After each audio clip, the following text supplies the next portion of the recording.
After falling 60 feet into a hole while working at Hudson Yards. It happened around 9 o'clock this morning.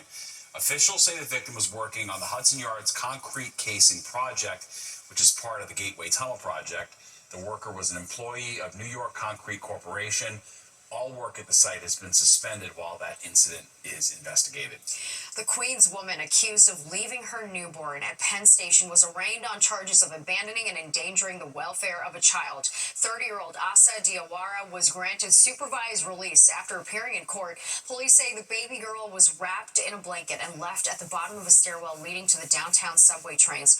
Her umbilical cord was still attached. Doctors say the baby's doing okay. Diawara is due back in court December 8th and faces up to 4 years behind bars if convicted. New this evening, a rally in Lower Manhattan in support of New York Attorney General Letitia James. Governor Hochul and other electeds were there demanding President Trump keep his hands off James. The Democratic AG was recently indicted by Trump's Justice Department in a mortgage fraud case linked to a home she purchased in Virginia.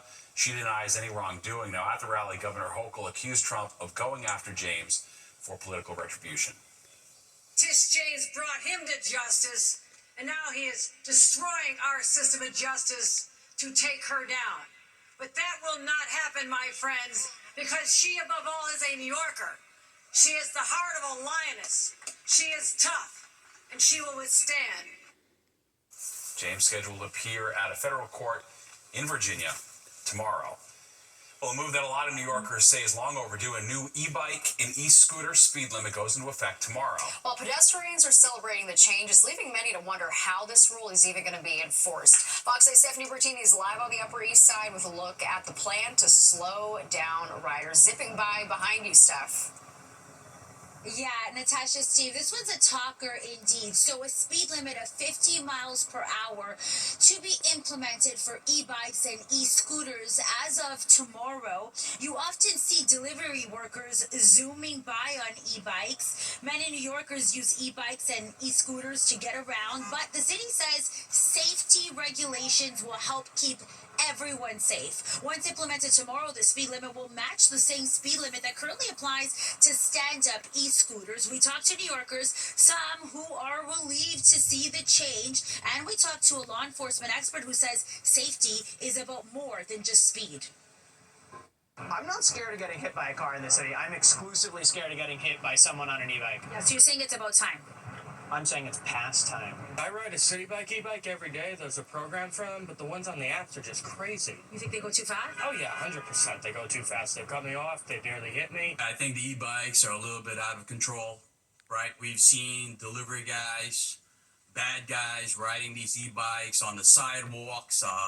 They're endangering the public. I think I feel like it's kind of like a ploy by the NYPD to create a reason to stop these bikes, right? They're gonna write them summonses. We can't create cameras because they don't have license plates. In a public statement about the planned implementation of the speed limit back in September, Mayor Adams said, quote, as more New Yorkers turn to e-bikes and e-scooters to get around our city, New Yorkers have asked us to set clear, consistent rules to address this issue and protect everyone. Now, experts say radar guns can be used to track speeds, but not everyone's happy about this. For example, an organization called Transportation Alternatives expressed opposition to this when it was just an idea. Still, Steve, the speed limit set to be implemented tomorrow. Back to you inside. Very well. All right, thanks, Steph. Secretary of State Marco Rubio is in Israel working to keep President Trump's peace plan moving forward. Phase 2 gets underway once Hamas releases the bodies of 13 hostages that remain in Gaza. The next steps include disarming Hamas and figuring out how Gaza will be governed after the war. Also today, Vice President J.D. Vance lashed out at Israel's parliament as he wrapped up his visit.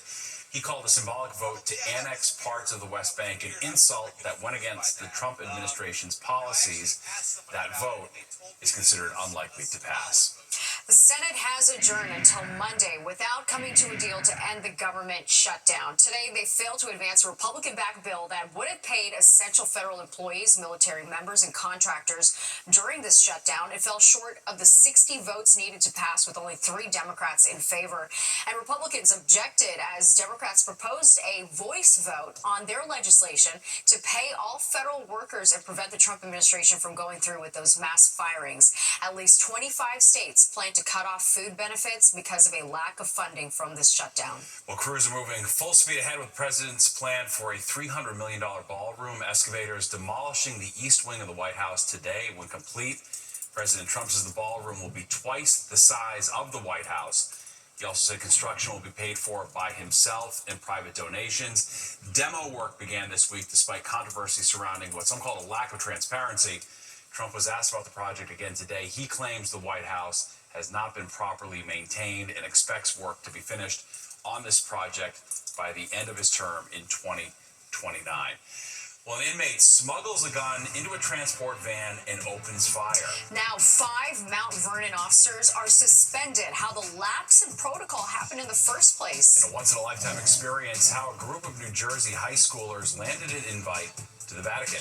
And a swan song for trailblazing ballerina Misty Copeland. We're taking a look at her impact beyond the stage. Plus, Nick is here with the forecast. Hey, Nick. Hi, Natasha. Steve, our forecast is looking pretty good. We had sunshine combining with clouds today. We're getting rid of those clouds tonight. Tomorrow, almost a carbon copy, but temperatures are heading slowly downhill. Find out when the 10 o'clock news returns. News, all Alaska Airlines flights are grounded nationwide. The airline says it's dealing with an IT outage. The company is recommending passengers check their flight status before heading to the airport and is apologizing to all impacted customers. Some New Jersey high school students are getting ready for a once-in-a-lifetime trip to the Vatican. 2 seniors from St. Joseph Regional High School in Montvale and one of their teachers will get the chance to meet Pope Leo. They're representing the U.S. at the International Jubilee of Education, along with fellow students and educators from Catholic schools around the world. It's a huge honor. It's definitely a once-in-a-lifetime opportunity, and I'm really glad to be a part of it. It's really something big, and I'm looking forward to it. There'll be there'll be thousands of people there, and it's the Pope's intent to create a constellation of hope for the younger generation, and to get them more involved in what it is to be a Christian. The students will have an opportunity to see the first American Pope as the pontiff continues his outreach to young people. Misty Copeland takes a final bow. A grand farewell was held for the principal dancer as she retires from the American Ballet Theater. Copeland is known for her grace on the stage, but she's also a trailblazer who created opportunities for other young dancers. Fox 9's Kendall Green takes a look at her impact.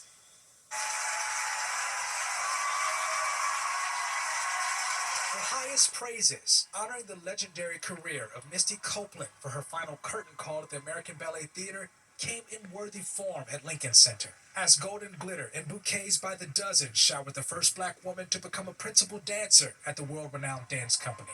The goal of the Misty Copeland Foundation is to bring greater diversity, equity, and inclusion to dance, but especially ballet. That was Misty Copeland in 2022, speaking with Fox 5, announcing the launch of her foundation in Harlem, years after she left her mark on Miss Robin Williams and students at Uptown Dance Academy.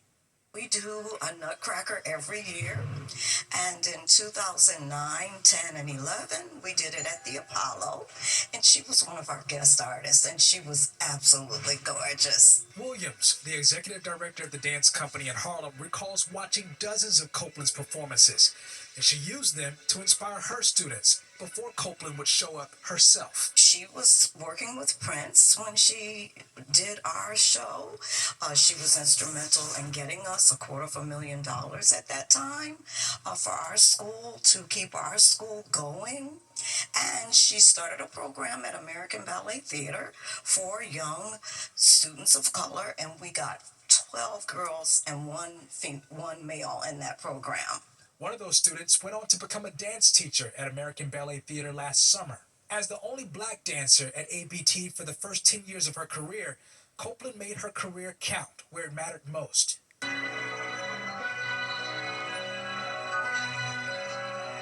Williams shares is part of what inspires her to keep such a poised posture, empowering the next generation of dancers around the world. To dance Swan Lake and all the other ballets that she was able to dance there is a huge accomplishment for every ballerina, especially a ballerina of color. Kendall Green, Fox 5 News. She inspires so many people. Well, every runner taking part in the New York City Marathon has an inspiring journey that brought them to this moment. All right, coming up, we're going to introduce you to one woman defying the odds by overcoming a paralyzing nerve disease.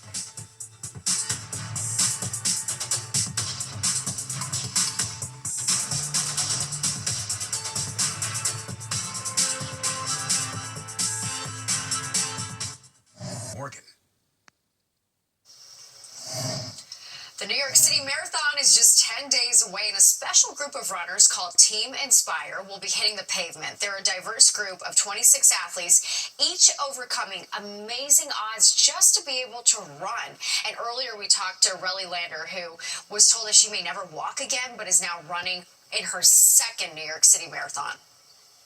At the time, I was committed to play soccer in college, so I think two thoughts were going through my mind. First, what is going to happen to me physically? Am I never going to be able to walk again?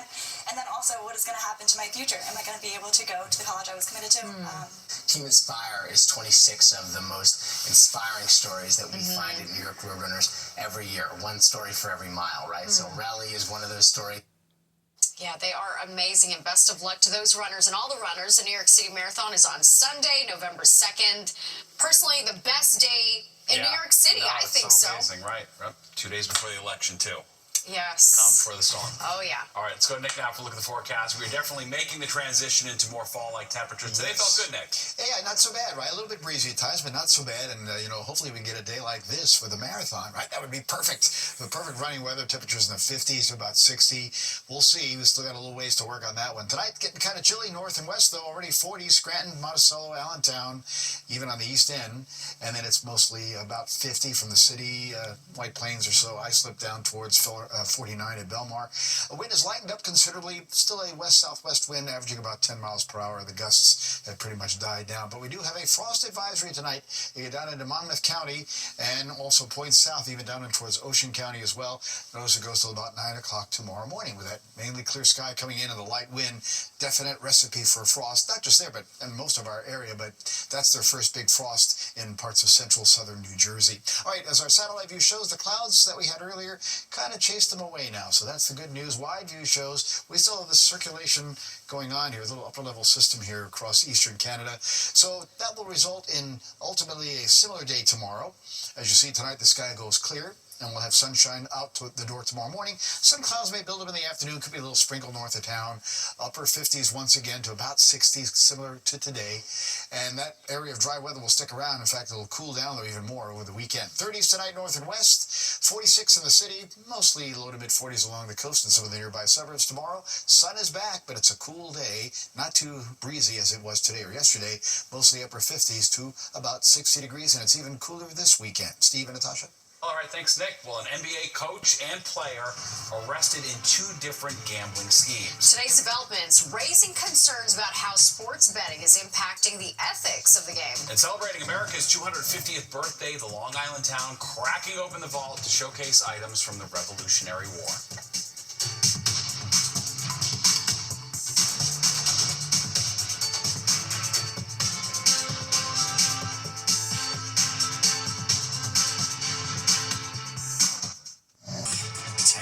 News.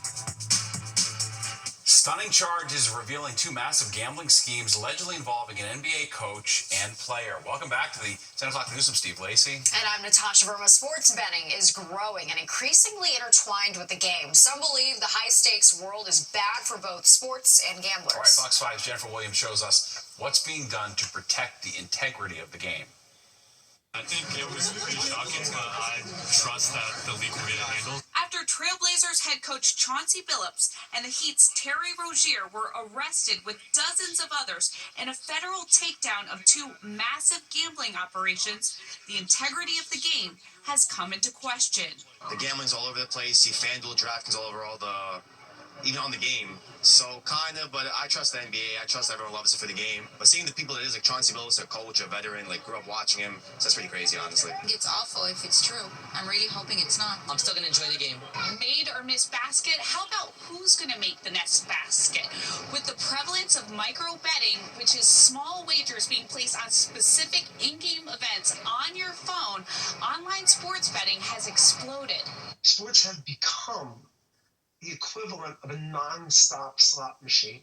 And it's because of what was previously an unthinkable relationship between the sports leagues, the teams, the owners and the players, the gambling industry, technology, and in fact, the world's largest media companies. Half of the U.S. has access to legalized sports betting. About 80% of bets are being placed online.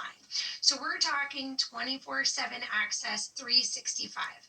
Roughly 74 million Americans have put money on sports. The Supreme Court gave states the green light to legalize commercial sports betting back in 2018, and the industry has grown exponentially despite growing concerns. It is impossible to police microbetting. It's too fast. It's happening all the time. What we learned about in the news today is unfortunately just the tip of the iceberg. In Midtown, Jennifer Williams, Fox 5 News. Members of the New Jersey congressional delegation sent a letter to the Trump administration to restore funding for the Gateway Tunnel project. Now, earlier this month, Trump announced that he was putting the funding on hold and later claimed the project had been terminated. Congressman Josh Gottheimer accused the president and Transportation Secretary Sean Duffy of attacking New Jersey commuters and the economy. He's also calling on NJ Transit and Amtrak to fully outline to Congress the impact the government shutdown has had on the Gateway project. The show will go on. Broadway musicians say they will not go on strike after their union announced a tentative 3-year agreement with the Broadway League. It includes wage increases and more contributions to the health fund, as well as strong contract protections. Insiders say a strike would have been devastating for Broadway, which is still rebounding from the impact of the pandemic. The tentative agreement, though, must still be ratified by union members. Celebrating America's 250th birthday, Huntington Town Hall is opening its vault, showcasing a treasure trove of artifacts. That's right. It's a rare opportunity to see how the town played a role in the American Revolution. Jody Goldberg has a look inside the archives. In the basement of Huntington Town Hall, history is still living on. I never have a dull moment. For more than 3 decades, Antonia Mateo has been piecing together the town's rich history. You cannot help but think of those days. How would it have been back then? The collection holds thousands of documents, hundreds of them just from the Revolutionary War, ledgers, letters, and IOUs that shed light on what life was like when the British occupied the town. Some of them had to take the oath of allegiance to the British king in order to have a peaceful life.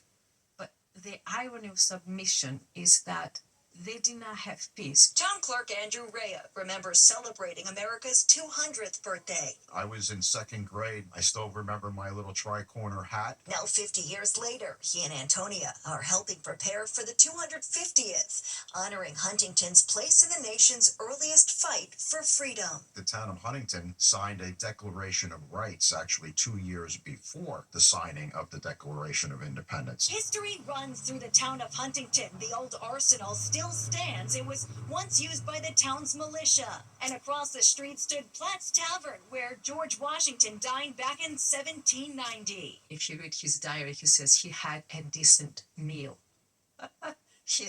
He was not very impressed. George Washington in 1790, after the Revolutionary War, toured the town, not only the town of Huntington, but all of Long Island, to thank the many spies that were part of his spy ring. Among the most fascinating finds, a statue of Nathan Hale captured here during the war, the town's Liberty flag that's still the official flag today, and coins from 1774 engraved with the letter E, marking Huntington as the 5th town founded on Long Island. I would say we are one of the most symbolic towns. So this is a list of... Antonia now shares these stories with visitors. We've lived here all these years and yet know so little about what actually happened in our town. Preserving the past and passing it down to future generations. In Huntington, Long Island, Jody Goldberg, Fox 5 News. Well, the candidates for mayor are not the only ones trying to earn your vote. That's right. We're going to go line by line on the ballot to break down what to expect before stepping inside a voting booth.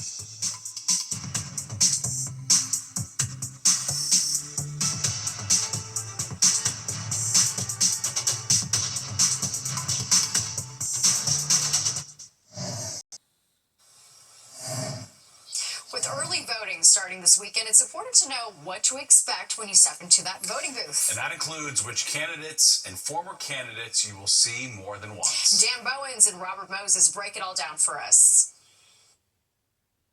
After all the campaigning, it is finally time to vote, Robert. And as we look, a lot of people getting the ballots, but some people are kind of confused about what's going on this ballot. Yeah, let's go through these ballots. First of all, a couple things to notice. You will see a couple of the candidates on here multiple times. So Zohran Mamdani appears twice on two different party lines, the Democratic Party line and the Working Families Party line.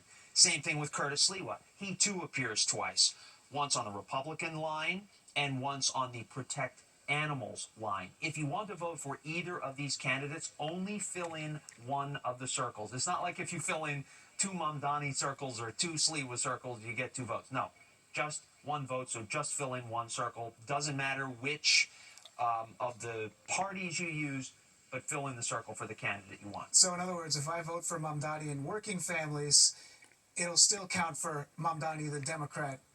It'll count for the same person. It'll go to the tally corresponding to the party. And I remember a lot of people during the primary, obviously that was a ranked choice system. We're seeing a lot of candidates here, and this is not ranked choice. This is winner takes all. Correct. This is vote for one candidate. And we should also point out, if we come in a little tighter, a couple candidates who have dropped out, i.e. Jim Walden, Mayor Eric Adams. Still on the ballot. They're still on the ballot, and the reason why they are is because they announced their intentions to drop out after the deadline had passed. So these ballots had already been made up.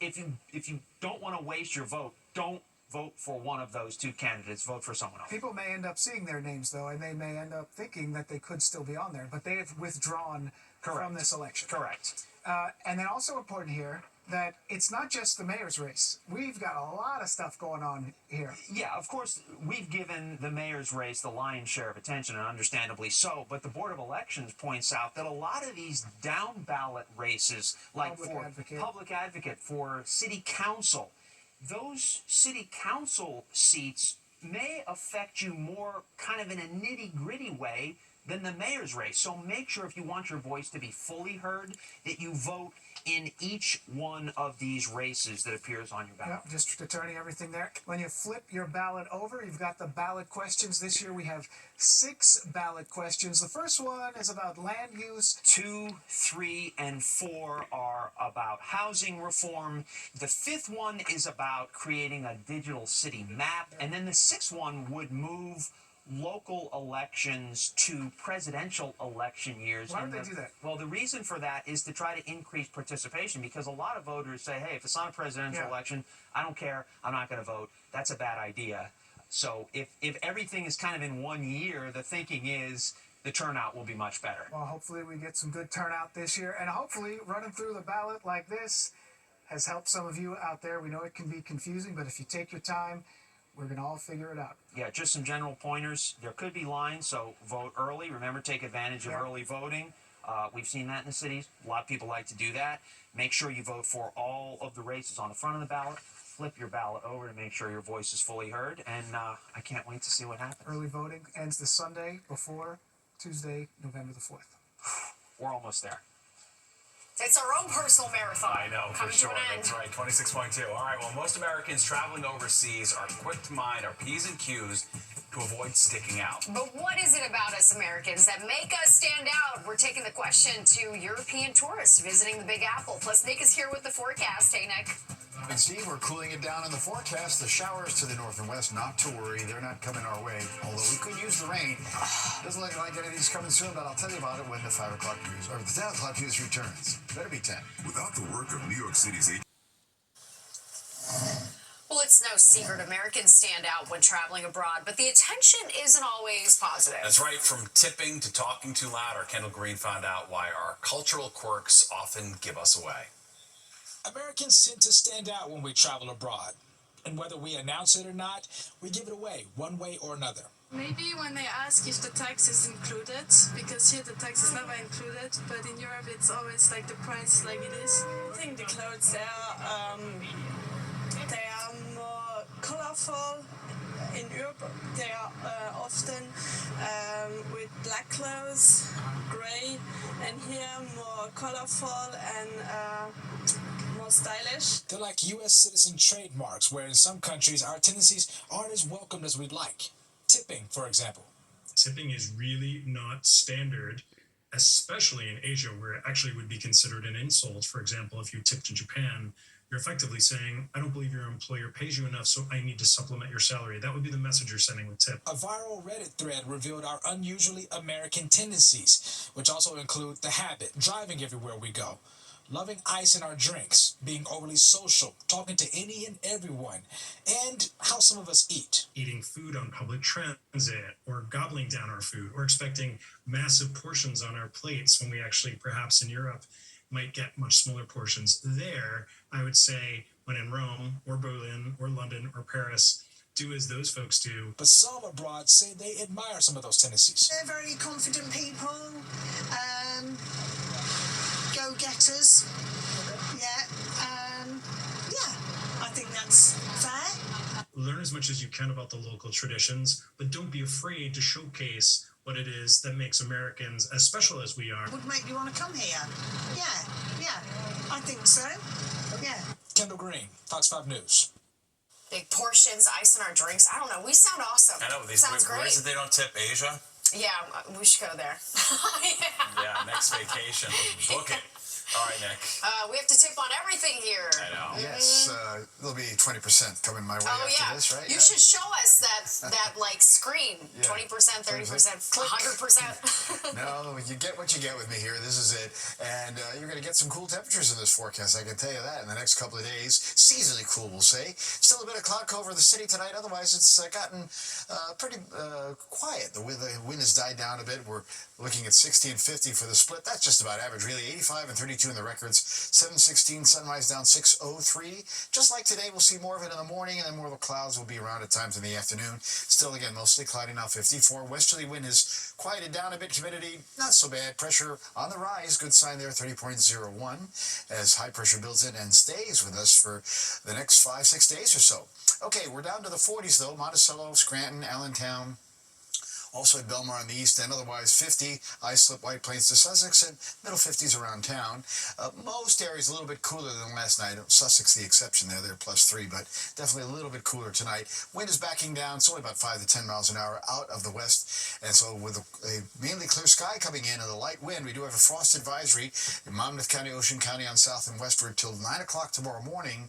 And, I mean, the rest of us will likely see some scattered frost as well. It's just that that's the first serious frost for that part of New Jersey, so that's something to think about tonight. 60 Friday to East Hampton, low 60s to mid 60s, Islip, Newark, again pretty seasonal, upper 50s, Hudson Valley, 60-degree weather into Connecticut, and then it was 50s up north, westward to Rochester, only 50 in State College today, same for Cleveland, and I'm pointing out a lot of these 50s, right, because that's the source region for what the air will be like coming in our neighborhood. It'll modify a little bit by the time it gets here, but you see those 50s taking us back to Chicago and Detroit as well. Showers off to the north and west, they're dying out, and our sky is clearing out, and as high pressure ridges on in from the west, again, the next couple of days are going to be dry, but we'll start transitioning cooler each day, upper 50s tomorrow, and by the time we get towards Sunday into Monday, probably we'll be looking at mid 50s, because you can see highs for the day there, only upper 40s to 53 there at Chicago, St. Louis in the 60s, Atlanta at 78, 80s Gulf Coast to South Florida, and across Texas, you hit 92 in Austin though today,